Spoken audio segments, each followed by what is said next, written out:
Hi everyone, my name is Denise de Albasqueda, and today I'm going to be reviewing a review on Call Me By Your Name, a film by Luca Guadagnino.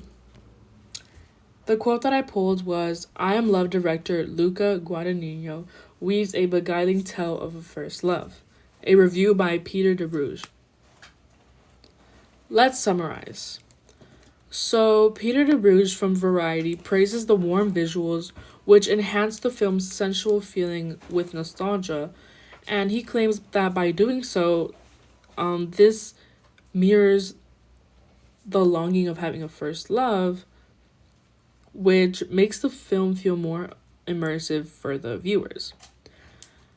De Bruges focuses on the storytelling, which analyzes every small, intimate moment, giving the film a feeling of following a natural slow burn. By doing so, this highlights the importance of the relationship, making it feel deeper and personal. The director Luca Guadagnino is complimented on crafting his film on focusing on emotion rather than the plot and its visuals, which would follow the steps of the novel that prioritizes emotions and visuals. So right off the bat, I do agree with the review because it does kind of like have this nostalgic feeling and it does feel very slow burn. However, I feel like they could have expanded more on, like explaining why it feels nostalgic rather than just saying it and saying that it like feels like a longing of a first love. Like I feel like they should have included more scenes on that part. So what can be taken out of this review? Well, in its review of Call Me By Your Name, Variety is praising the film's cinematography and complex acting while highlighting the resonating storytelling of the film, arguing that this was a beautiful way of capturing the essence of a first love. A quote that I pulled was, "Even as he beguiles us with mystery, Guadagnino recreates Elio's life-changing summer with such intensity that we might as well be experiencing it firsthand. It's a rare gift that earns him a place in the pantheon."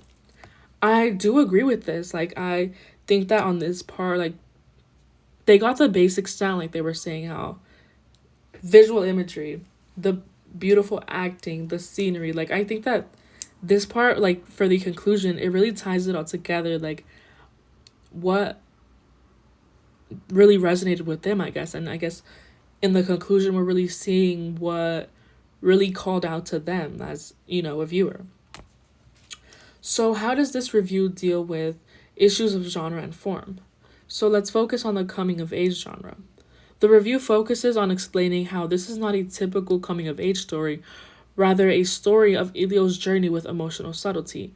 And rather than having this be a linear plot about having a first love, the film focuses on how overthinking the small intimate moments make a relationship more personal. For this part, I guess I did agree.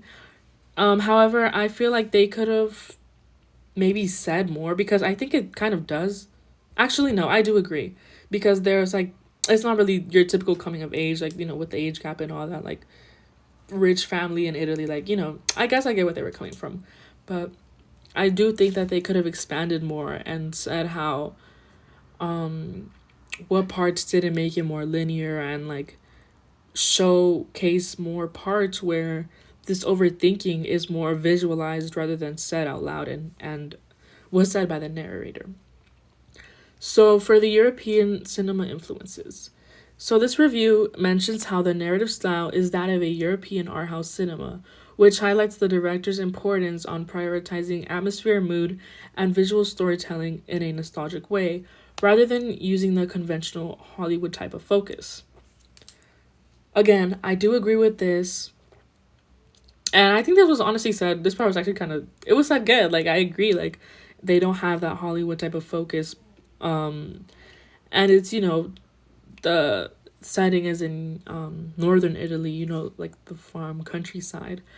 So I do like how they mentioned the setting. However, I think they could have mentioned the time frame, which is summer.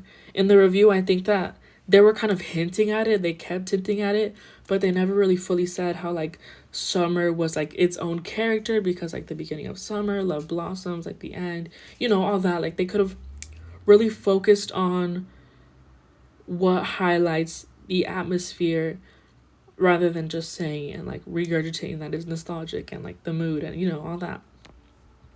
So here are the examples of visual imagery that they had pulled from the movie. So this is a quote. Though viewers are sure to read into the strange chemistry taking shape between Elio and Oliver, Guadagnino concentrates his attention on the surface. A freshly prepared Italian breakfast, tree branches heavy with ripe fruit, the glowing sun on honeyed skin. But even as he indulges our senses with such details, the subtext becomes impossible to ignore. So this part, they're kind of just telling us what's happening, like they're narrating it. But I think that they should have given more, like, in order to review, tell us what you think, not just like tell us what's going on. I think we should have, well, I get what they mean. I think that they should have expanded more on their personal feelings rather than letting us get that overall tone for ourselves. So here's my evaluation of the review.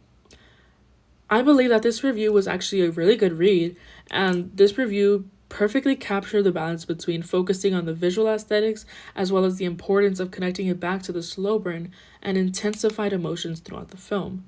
However, there were some parts where the author said that visual imagery was more important than the overall feel, and then backtracking and saying the opposite. But I think I still understood the overall review. I just feel like they could have overall just expanded. That was like the main thing. Expand and like refer back to important parts of the film. And that was it for today. Thank you.